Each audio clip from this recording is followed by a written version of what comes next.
Et bonjour à tous et bienvenue sur la chaîne de Dan Lorcana, j'espère que vous allez bien, moi ça va extrêmement bien et que vos championnats de 7 se passent bien. En tout cas si la méta vous ennuie quelque peu, si vous avez l'impression un petit peu de rencontrer toujours les mêmes match-ups, pas de panique, j'ai une decklist parfaite pour apporter un petit peu un vent de fraîcheur en cette fin de championnat de 7, de fin de méta du 7-9 qui aura été assez courte.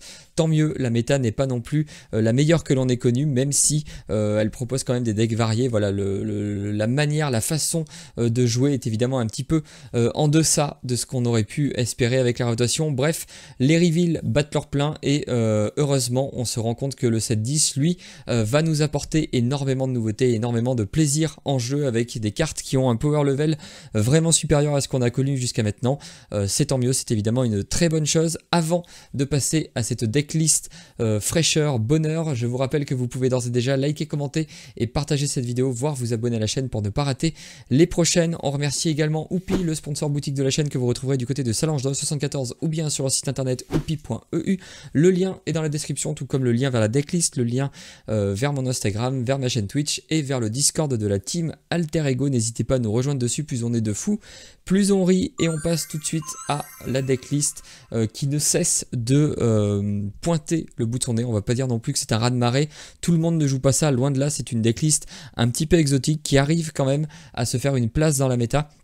Elle a commencé par performer au Lorcana Challenge de Bologne en faisant un top 128, c'est quand même plutôt cool, et depuis on la voit régulièrement faire des tops en championnat de 7. Alors elle varie quelque peu mais la base est toujours la même, c'est une decklist rouge-violette qui va essayer de se servir beaucoup de Mergotel, sorcière vaniteuse, la 1-4 pour 3 en crabe, killer 1, et qui dit chaque fois que l'un de vos personnages défie, vous pouvez choisir un personnage et déplacer un de ses dommages sur un personnage adverse de votre choix. Ça va vous permettre, lorsque vos personnages sont blessés, de les soigner et surtout d'aller ping les personnages adverses pour avoir des trades plus intéressants. On pense tout de suite à une application toute simple, mais faire sauter la résistance d'une Nala contre un match-up hyper aggro, c'est évidemment très intéressant. Elle n'aura plus qu'à 2, elle sera beaucoup plus facilement tuable, voire même si vous pouvez aller défier 2 fois dans le tour, vous pouvez juste gérer la Nala facilement. Toujours dans le même match-up hyper aggro, on peut évidemment mettre un ping sur le Rhino qui lui enlève du coup là aussi sa résistance plus 2 et ça le rend beaucoup plus facile à tuer. Il y a plein d'autres applications, hein, vous les verrez en jeu. La carte qui permet de rentabiliser au mieux cette Mergotel, c'est évidemment Lumière Ardente Amie, la 2-2 pour 2 en crabe killer 1. Vos autres personnages gagnent plus 1 de force, tout simplement. Ça va vous permettre de taper plus fort, donc d'être de plus efficace. Lorsque vous allez défier un board adverse, vous allez toujours profiter de votre Mergotel, donc en fait vous allez mettre plus 1 de dégâts, plus 1 de dégâts, puisque vous allez, votre personnage va avoir plus de force, et en plus vous allez déplacer des dégâts, donc voilà, vous allez mettre globalement plus 2 de dégâts au personnage que vous allez attaquer. C'est évidemment très intéressant. Pour profiter de cela, et aussi pourquoi pas commencer par générer des jetons dommages sur ses propres créatures sans avoir besoin forcément d'aller défier. On a Mulan Soldat blessé, la 2-3 pour 1 en crabe killer 1 qui entre en jeu tout simplement avec 2 jetons de dommages. Donc c'est évidemment très bien de pouvoir ensuite directement la soigner. Vous avez une créature qui tape à 2 ou 3, vous allez pouvoir du coup taper à 4 avec votre Mulan si vous attendez le tour 3. Donc si vous attendez un tour, vous allez pouvoir taper à 4 avec, c'est intéressant, ça va chercher beaucoup de choses avec 4 de force. C'est aussi d'autant plus intéressant que la decklist embarque la Mulan Archer d'élite qui a été rééditée dans le 7-9, la 2-6 pour 6 en crabe killer 2 qui s'altère pour 5. Si vous avez joué ce personnage-ci en utilisant sa capacité alter, il gagne plus 3 d'attaque, donc ça devient une 5-6. Et en plus, chaque fois que ce personnage en défie un autre durant votre tour et lui inflige des dommages, choisissez jusqu'à 2 autres personnages et infligez à chacun autant de dommages. Donc en gros vous allez taper et répercuter les dégâts sur jusqu'à 2 autres personnages.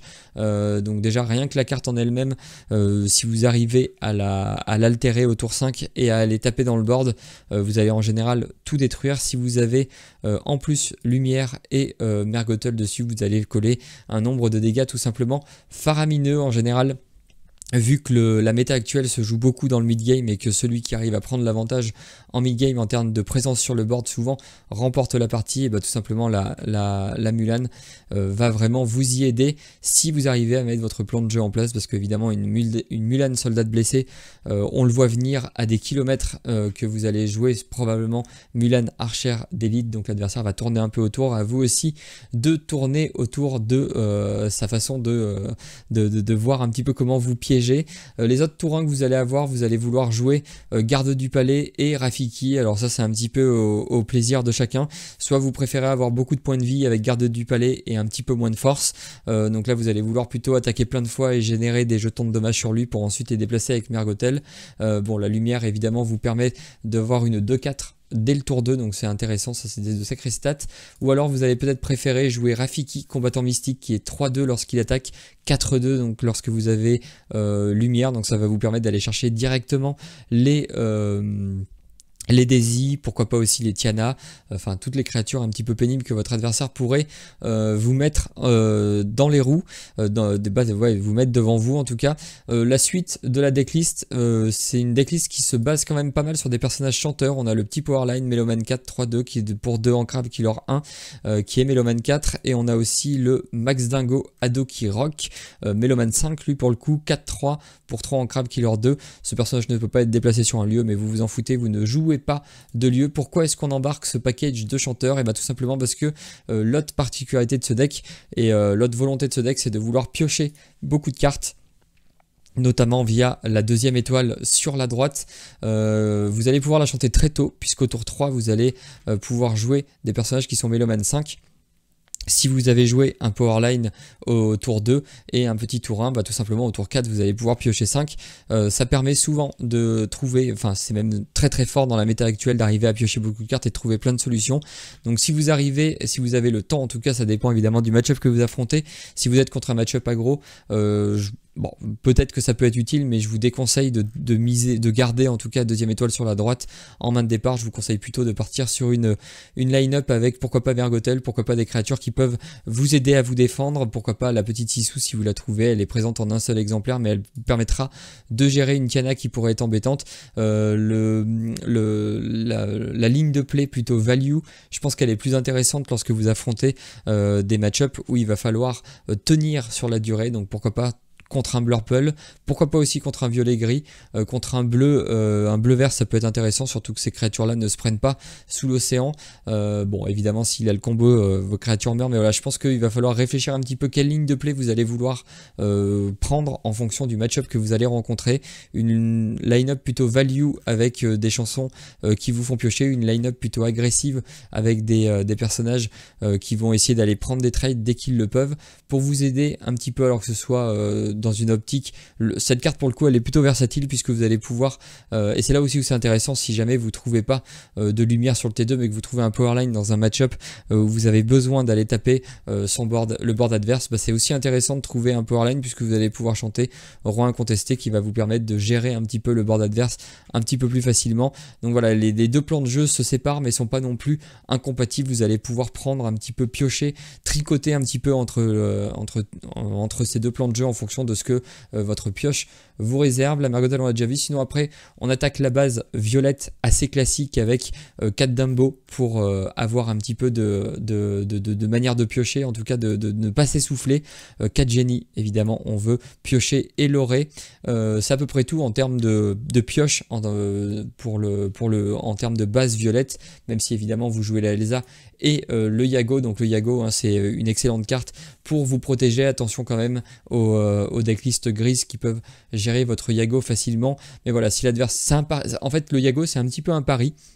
Est-ce que l'adversaire va vouloir dépenser des ressources pour faire sauter notre Diablo grâce à sa capacité de dissipation, ou est-ce qu'au contraire ou est-ce qu'il n'a pas de quoi le faire sauter, ou est-ce qu'il va pas vouloir le faire sauter tout de suite, et est-ce que vous allez pouvoir vous en profiter?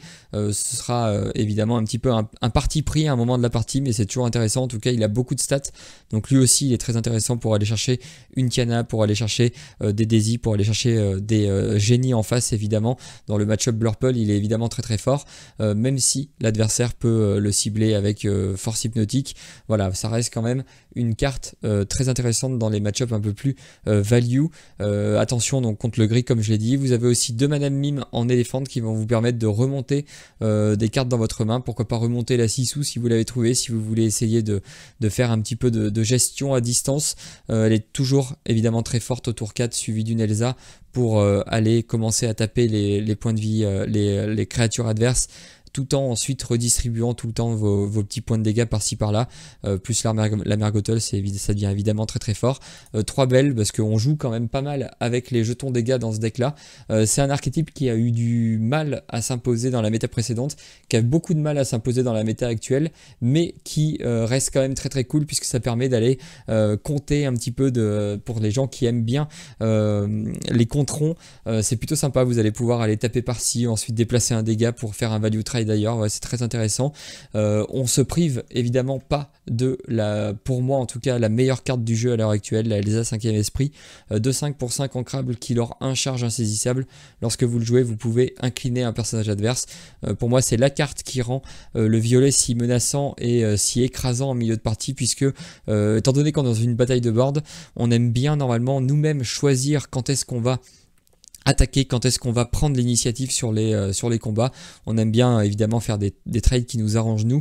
La Elsa, elle vous impose, enfin elle vous empêche en tout cas de faire ceci. C'est l'adversaire qui va choisir quand est-ce qu'il vous incline, comment est-ce qu'il prend les trades, et souvent c'est dévastateur pour toutes les cartes qui voilà, misent sur un début de partie, une mise en place en tout cas de quelque chose, et qui ensuite peuvent se retrouver très vite le bec dans l'eau par une Elsa bien placée, une Elsa qui arrive d'autant plus au tour 4 si votre adversaire joue Blurple. Voilà, c'est une carte qui est très importante tout le temps. Je pense qu'on est toujours content de jouer une Elsa, donc c'est pour ça évidemment qu'on en embarque 4.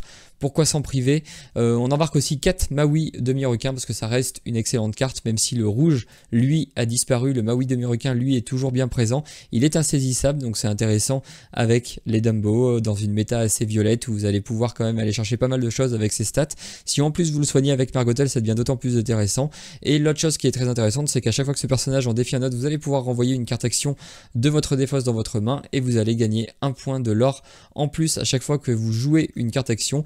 Et c'est pour ça que dans le package, donc on a déjà vu roi incontesté et 2ème étoile sur la droite, mais on joue aussi la vie d'un pirate, puisque Maui peut le chanter à lui tout seul, l'aurait 3 puisqu'il gagne plus 1 grâce à lui, et faire perdre 2, donc vous faites un différentiel de 5 de l'or, donc c'est quasiment un quart du chemin, et en plus vous allez pouvoir la récupérer et la rechanter, donc ça permet de stabiliser facilement un deck un peu agressif qui serait monté trop vite en l'or. Ça permet de se donner des petits coups de boost au moment où on en a besoin avec le petit point de l'or supplémentaire. Bref, c'est une carte qui s'insère naturellement dans cette decklist là, une decklist vraiment très très agréable, avec une curve où tout se joue un petit peu au T4, mais c'est un petit peu la méta actuelle, j'ai l'impression. Le tour 4 est le tour le plus important dans le jeu actuellement. Enfin, c'est le moment où la victoire se dessine pour l'un ou pour l'autre. 12 non ancrables, donc c'est correct. On aurait pu en avoir un petit peu moins, mais honnêtement, les cartes non ancrables sont pas trop pénible. Bon, il y a 2ème étoile sur la droite qui peut être un petit peu problématique, mais sinon roi incontesté, vous allez souvent avoir de quoi le chanter. La 6 sous, ça va aussi, et le génie il se rentabilise de lui-même, donc lui il est quasiment indéboulonnable ici. Donc voilà, une decklist ronde carrée qui pourrait vous permettre de retrouver des sensations, retrouver en tout cas cette espèce de bouffée d'oxygène dans cette méta un petit peu étouffante, en attendant le 7-10 qui, je vous le rappelle, sort le 7 novembre et qui promet d'être tout simplement incroyable. Et pour illustrer ces parties, je vous propose d'aller faire cette decklist, je vous propose d'aller faire quelques parties sur Inktable. Et on commence tout de suite contre Hyper Aggro, un deck qui est très présent dans la méta actuellement. On le voit beaucoup en set championship. Alors la carte qui est plutôt intéressante contre Hyper Aggro, c'est la Mergotol, qui va permettre d'aller mettre des pings et pour se débarrasser assez facilement des Nala. Pourquoi pas des Rhino aussi, qui peuvent être assez pénibles si vous n'avez pas cette carte là. Ça va vous permettre de soigner votre board. Donc là, ce qu'on veut au début, on peut tenter d'aller chercher Mulan plus Alter Mulan, mais c'est peut-être un peu risqué. Sinon, on a une line-up un peu plus solide avec le garde du palais qui lui va pouvoir prendre beaucoup de dégâts et se faire beaucoup soigner. Le tour 4, Iago est plutôt intéressant pour aller chercher des choses. Ça, c'est un petit peu trop loin. Ça, on ne la veut pas tout de suite. On a un tour 3, mais je suis pas sûr qu'on ait besoin de lui. Je pense qu'on va tout jeter. On va garder la petite Mulan au cas où et on choisira lequel entre les deux on joue. Bon, on a la grosse Mulan, on a le Powerline, mais on n'a pas la Mergottle, c'est un petit peu dommage. Je pense qu'on peut se permettre d'ancrer une petite Mulan. Pirate's Life, ça pourrait être utile si jamais on prend un petit peu l'eau. Alter Mulan, on va taper, ensuite on soigne tout. Donc là on va juste jouer un garde du palais. Bon, c'est évidemment bien moins fort, même si c'est en crabe, alors qu'à 1. Il faut espérer qu'elle nous donne de la bonne pioche. Ouh, très bonne pioche, puisqu'on trouve un petit peu la carte qui rend en tout cas ce deck très agréable à jouer, puisqu'on va pouvoir déplacer des dégâts à partir du tour 3. Sortie assez agressive de notre adversaire. On va devoir même... qu'est-ce qu'on ancre? Je pense qu'on peut ancrer Elsa, parce qu'a priori on la jouera pas sur le T5, quoi qu'on aurait pu ancrer une Mergottle, mais on va jouer un Powerline tout de suite. On va aller défier, ça met quelques dégâts. Bon, évidemment ça l'empêche lui absolument pas de partir à l'aventure comme un fou dingue, mais il nous fait piocher. On trouve Lumière qui aurait été quand même plus intéressant que Powerline dans ce setup. Ça aurait pu nous permettre de faire plus de dégâts. Pirate's Life, malheureusement qu'on ne piochera pas, il est déjà à 7, attention ça va vite. Il joue un Jim Cherry, ça c'est très embêtant pour nous.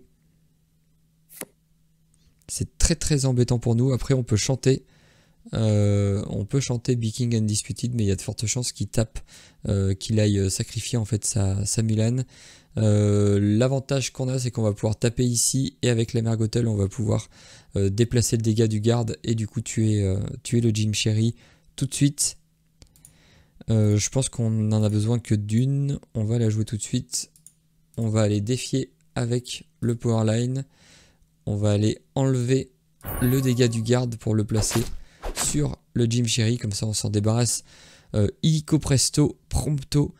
Et la question c'est, est-ce qu'on tape plutôt la Mulan ou est-ce qu'on lui laisse faire un petit point de l'or? En fait dans tous les cas il va faire 4. Est-ce qu'on veut qu'il fasse 5 ou est-ce qu'on veut qu'il fasse seulement 4? Je pense qu'on veut qu'il fasse seulement 4. Il n'y a pas de dégâts à bouger, donc on va juste passer. On veut qu'il fasse seulement 4, en plus ça l'empêche d'avoir un trade positif sur notre Powerline. Au prochain tour, il faudrait qu'on joue Mulan, donc pourquoi pas Mulan plus Lumière. Ça pourrait être assez intéressant de setup cela. Sinon il y a double Lumière, non mais il faut qu'on joue Mulan obligatoirement. Le Maui Shark qu'on n'a pas vraiment besoin tout de suite, mais qu'on va garder parce que quand même on va pouvoir jouer assez vite un Pirate's Life et ça pourrait nous être fort utile, surtout que l'adversaire a l'air décidé. Oula, ça c'est plus embêtant. L'adversaire a l'air décidé à nous embêter et à nous faire des misères. Donc je pense qu'on va pas trop avoir le choix. On va devoir jouer ça. On va devoir ancrer un Max Goof. On va jouer une petite Mulan. Je vais pouvoir soigner la petite Mulan d'ailleurs, c'est pas trop mal. Mais je pense qu'on va d'abord soigner lui. Paf, ça nous permet de nettoyer ceci. Elle, on va peut-être l'envoyer là. Ça sert pas à grand chose de soigner la petite Mulan par contre. De toute façon, elle se prendrait quand même Elle se prendrait malheureusement quand même un allumer les mèches si jamais c'est ce qu'il a. Donc là on a à peu près stabilisé, on a surtout préparé notre gros tour où on devrait quand même se remettre plutôt d'aplomb, puisqu'on va pouvoir faire une Mulan et ensuite on va pouvoir jouer Pirate's Life, ce qui devrait... Ah, bon, c'est bon. Ah, malheur. Oh, c'est bon. Décidément, c'est les montagnes russes. Bon là évidemment il a extrêmement mal joué, hein. Il aurait mieux fait de tuer la petite Mulan. Je pense que n'importe quel vrai joueur s'en serait rendu compte que la grosse Mulan va arriver et va faire évidemment très mal, puisque là on peut taper là, on peut faire l'effet de elle pour soigner un petit peu tout notre board. On va choisir évidemment ces deux autres personnages, on lui détruit absolument tout, on lui laisse rien. Et là la partie normalement est stabilisée, nous on a notre Pirate's Life, on a notre Maui Shark, il suffirait juste qu'on trouve des Elsa pour forcer l'adversaire à s'incliner et ce serait tout simplement affreux pour lui. Alors on va d'abord On va jouer quand même comme il faut. On va pouvoir ancrer ça. On va jouer un Maui demi-requin. Je pense qu'on va...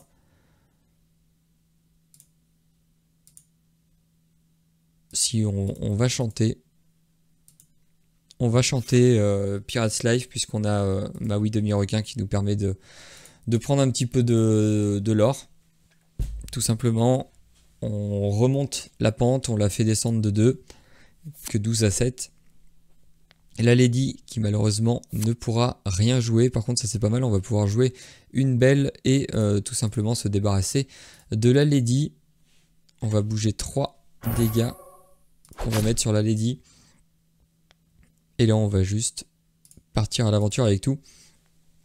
On aurait pu jouer votre roi incontesté pour lui tuer sa Lady, mais on n'est pas spécialement pressé à ce moment-là de la partie. On peut juste tout simplement se servir de nos cartes. Là ça va être un peu plus intéressant de chanter roi incontesté, pardon. On va la jouer même flat, ça va nous donner un petit point de l'or, on va gagner un petit point et normalement, je n'ai pas compté mais il y a moyen qu'on finisse 1, 2, 3, 4, 5... non, normalement on ne finira pas, on va échouer à 19 et on va 18 même. Non, 20 c'est ça, oui, non, j'avais bien compté. Donc voilà, première victoire, en plus il était sur le play. On voit qu'il y a quand même des cartes clés. La Mergottle est quand même très intéressante. La Mulan permet de setup des choses assez intéressantes. En plus la Mergottle soigne la petite Mulan, donc c'est d'autant plus intéressant. Bref, on va jouer tout de suite contre un autre type, un autre archétype dans la méta, le violet-gris. Il y a moyen que ce soit le match-up le plus compliqué pour nous, quoique le Blurple évidemment risque d'être lui aussi assez compliqué, même si malheureusement l'IA ne sait pas qu'il faut absolument ramper autour d'eux. Donc ça c'est un petit peu le point noir de cette démonstration. Ça c'est pas mal, ça va nous permettre de tout de suite prendre un sacré avantage sur lui. Tour 1, tour 2, on n'a pas de tour 3, on a un tour 4 et un tour 5.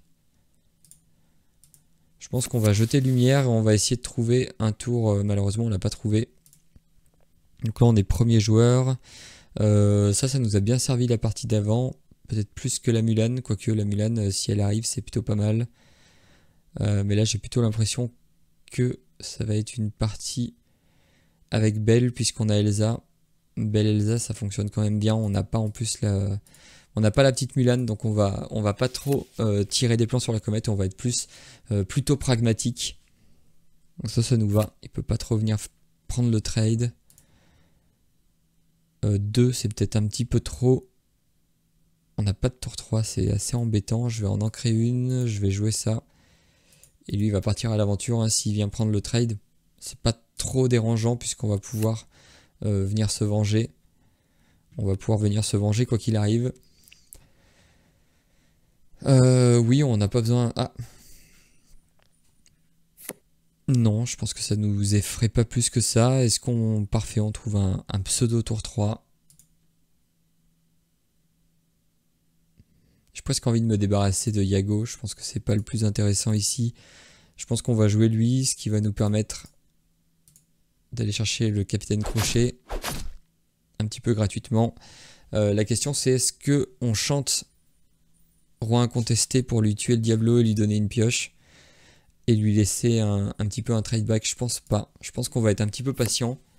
De toute façon, voilà, il devrait s'engager assez naturellement pour faire du lore. Joyeux qui s'offre à nous. Kaloun. Alors là, c'est pas mal parce qu'on va pouvoir aller chercher Joyeux, aller chercher Diablo et chanter pour tuer la Kaloun. Et ça va nous faire beaucoup de bien. C'est ce qu'on va faire tout de suite. Alors on le fait piocher certes, mais c'est pas très grave. Là l'important c'est vraiment de pas lui laisser de Kaloun sur le board. Kaloun ça peut être pour nous en tout cas très très embêtant. Hop, on a nettoyé le board maintenant. Comment est-ce qu'on joue là? Le problème c'est qu'on commence à plus avoir du tout de cartes. J'ai quand même envie presque de garder Belle plutôt que Elsa. Puisqu'on pourrait soigner notre garde. Et on va passer. Malheureusement on fait pas grand chose. Enfin on détruit un board. Mais on pose rien de plus. Bon lui il est obligé de jouer un prof. C'est pas terrible non plus pour lui. Ça c'est un peu dommage. Mais l'avantage c'est qu'on va pouvoir jouer ça, déplacer les 3. On va évidemment le soigner en entier, on va lui détruire sa plus grosse créature sur le board et on va partir à l'aventure avec tout. Au prochain tour, normalement, on doit pouvoir chanter deuxième étoile sur la droite, donc ça va nous permettre de respirer un bon coup, puisqu'on a 5, 9, 10, 11, 12. On a 12, on a chanteur 12, donc on va pouvoir chanter et avoir notre petite lumière qui reste safe. Ça dépend, voilà, en plus ce que lui va jouer. On a la petite Mulan, donc on va commencer par chanter deuxième étoile sur la droite. Avec tout ceci, ça va nous permettre de piocher 5, donc ça va nous remettre bien. C'est moi, oui, c'est une drôle de question. Ça c'est pas mal, les doubles alter Mulan. On a aussi 6 sous, donc là on pourrait jouer 3 et 1, ou alors 1 et on pioche. Est-ce qu'on a besoin vraiment de tuer le doc? Bon, ce qui est sûr c'est qu'on joue elle. Et je pense qu'on va jouer un génie pour profiter de la pioche. Et on va pouvoir ancrer ceci. Et on va juste passer. Je ne veux pas lui donner mon lumière pour l'instant. Lumière fait quand même des merveilles. On n'a pas eu Mergotel. Mais force est de constater que là on peut s'en passer assez facilement. Dumbo. Donc là c'est parfait. Il nous offre tout ce qu'on veut sur un plateau d'argent. Puisqu'on va pouvoir jouer la Mulan sur notre grosse Mulan. On va pouvoir aller chercher le doc et répercuter tous les dégâts sur le reste du board, et ça va tout simplement lui détruire le board à ce moment là. Nous, ça va nous permettre de nous envoler assez fortement vers la victoire, puisqu'on va juste mettre un bon coup de l'or sur ce tour-ci. On commence à avoir un board assez conséquent, donc ça va nous permettre de lui mettre une pression assez folle, puisque ça se trouve au prochain tour on gagne déjà 6, 7, 8, 9, oui, on lui propose déjà l'étal au prochain tour. Il y a peu de chances qu'il ait de quoi se protéger de ça, et en effet il ne l'a pas. On va juste partir à l'aventure avec tout et terminer cette partie. Ça va vite, le deck est plutôt agréable, il y a plusieurs plans de jeu, tout synergise plutôt bien ensemble. Très très bonne surprise. On l'avait vu au DLC, il avait fait un top 128, donc ce qui est déjà en soi une belle performance, et depuis on le voit régulièrement performer en championnat de 7. Alors pour la dernière partie, on va essayer contre Blurple, mais ne m'en voulez pas si jamais c'est le deck qui n'est vraiment pas joué de manière optimale en face. J'essaierai de setup un bleu-vert, mais je pense que c'est pareil, c'est un peu compliqué. Je suis pas sûr qu'ils comprennent qu'il faut absolument trouver une rampe au T2. Je suis pas certain qu'il ait bien compris tout ça. Dans ce match-up, est-ce que ça vaut le coup d'avoir Mergotel? Je suis pas sûr, parce qu'il va poser des grosses créatures. Un chanteur 5, ça peut être plutôt intéressant, surtout si on trouve encore une fois deuxième étoile sur la droite. On en joue quand même quelques-uns, donc là ça peut être plutôt cool. Je pense qu'on va ancrer un max dingo et on va jouer une petite Mulan. Alors normalement le bleu-violet n'a pas de créature pour nous ping notre Mulan. Bon, évidemment il peut l'incliner et ça pourrait être un petit peu catastrophique, mais je pense qu'il ne le fera pas. Je pense pas que dans le match-up Madame Mime soit très utile, je pense qu'on veut plutôt faire de la value.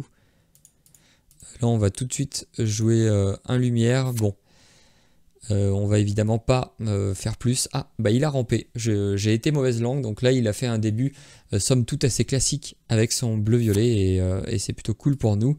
Ça veut dire qu'il va y avoir un petit peu d'intérêt à jouer ce match-là. Là la question c'est, est-ce qu'on envoie valdinguer notre Mulan dans le Basile? 5, 6, 7, 8, de toute façon on n'a pas 10 pour pouvoir chanter, on va être obligé d'attendre encore un petit peu. Je pense que c'est important d'aller chercher le Basile. Je pense que c'est vraiment une carte qu'il ne faut pas nous offrir. Tant pis pour la Mulan, tant pis pour l'Alter Mulan. On verra si on le regrette plus tard, mais je pense que le Basile, c'est vraiment pas une carte qu'il faut offrir à son adversaire, surtout quand on joue Blurple. On sait à quel point il est intéressant. On sait à quel point il est intéressant pour aller chercher les cartes qui nous embêtent en face. Ah bon, eh bien on perd notre Alter Mulan. Bon, ça nous permet d'avoir une encre un peu plus évidente. Là on a 5, ça peut être intéressant de jouer Elsa pour pouvoir chanter au tour d'après. Est-ce que c'est intéressant? Je sais pas. Je sais pas, mais j'ai l'impression que oui. j'ai l'impression que je veux vite chanter parce que là ma main commence à se faire un peu petite.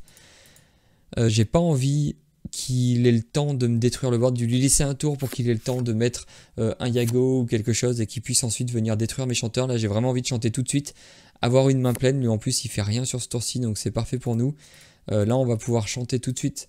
Deuxième étoile sur la droite, piocher 5 cartes. Je pense que c'est un petit peu la clé en ce moment, c'est d'avoir beaucoup de cartes en main, d'avoir beaucoup de choix, d'avoir plus de choix en tout cas que notre adversaire.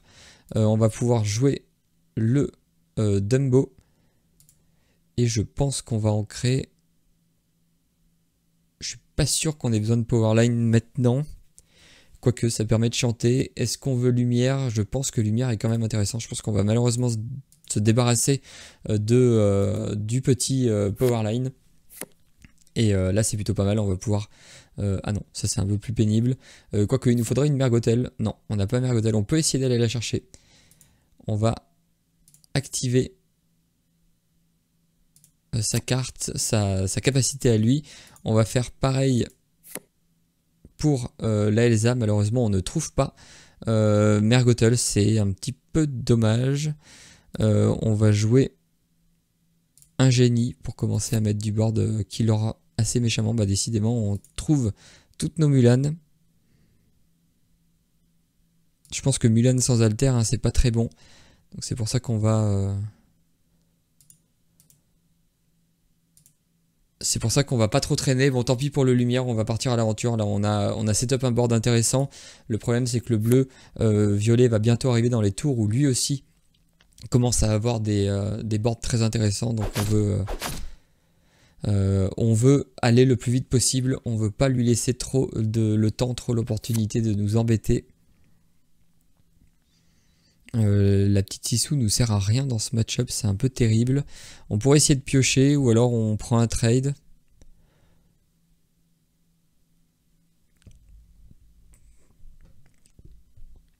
On pourrait prendre un trade, déplacer les dégâts et détruire le Dumbo. Je pense que c'est pas mal. La question c'est, on le fait avec lui. On chante avec le Dumbo. Donc là, qu'est-ce qu'il faut qu'on joue? Il faut qu'on joue Mademoiselle Belle, qu'on déplace nos 2 dégâts sur le génie. On va chanter.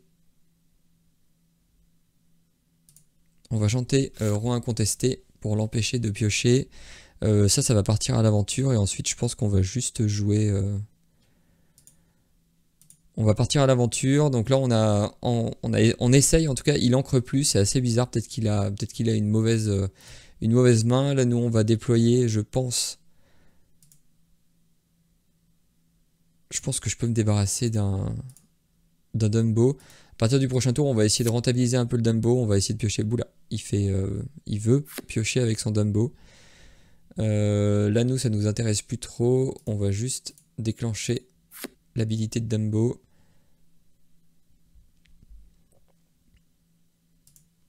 On va jouer le génie et là normalement on a suffisamment de board pour vraiment embêter notre adversaire. On va ancrer ça et on va jouer un autre Dumbo et on va juste partir à l'aventure avec tout. Il n'a pas de gestion, il n'y a pas de, vous le savez hein, de toute façon maintenant on évolue tous dans cette méta depuis suffisamment longtemps, mais il n'y a pas de gestion de masse actuellement dans l'Orcana, donc ça nous permet d'être plutôt tranquille là-dessus. On sait que si on arrive à passer le mid-game, à commencer le endgame avec un board rempli, souvent c'est tout simplement synonyme de victoire. L'adversaire ne pourra pas revenir efficacement, hormis le bleu-vert qui peut faire un sous-l'océan assez... non, je veux juste partir à l'aventure avec tout. Qui peut faire un sous-l'océan assez dévastateur. Sinon, pour toutes les autres couleurs, en tout cas, ce n'est pas possible de se débarrasser d'un board aussi complet. Ah oui, en effet, il avait une main très très lourde, ce qui explique pourquoi il a eu cette petite panne sèche à la sortie du mid-game. C'est dommage pour lui, c'est tant mieux pour nous. Bref, j'espère en tout cas que vos championnats de 7 se passent bien. Si c'est le cas, n'hésitez pas à me dire qu'est-ce que vous jouez, et si jamais il vous en reste un, du coup il reste celui de la semaine prochaine, pourquoi pas tenter ce petit deck, ma foi, fort intéressant et plutôt original, en tout cas qu'on voit pas souvent. Bref, j'espère en tout cas que la vidéo vous aura plu. Si c'est le cas, n'hésitez pas à liker, commenter et partager celle-ci, voire vous abonner à la chaîne pour ne pas rater les prochaine. Il me reste plus qu'à vous souhaiter une excellente journée et ou une excellente soirée, tout dépendra évidemment du moment où vous choisissez de regarder cette vidéo. Allez, salut!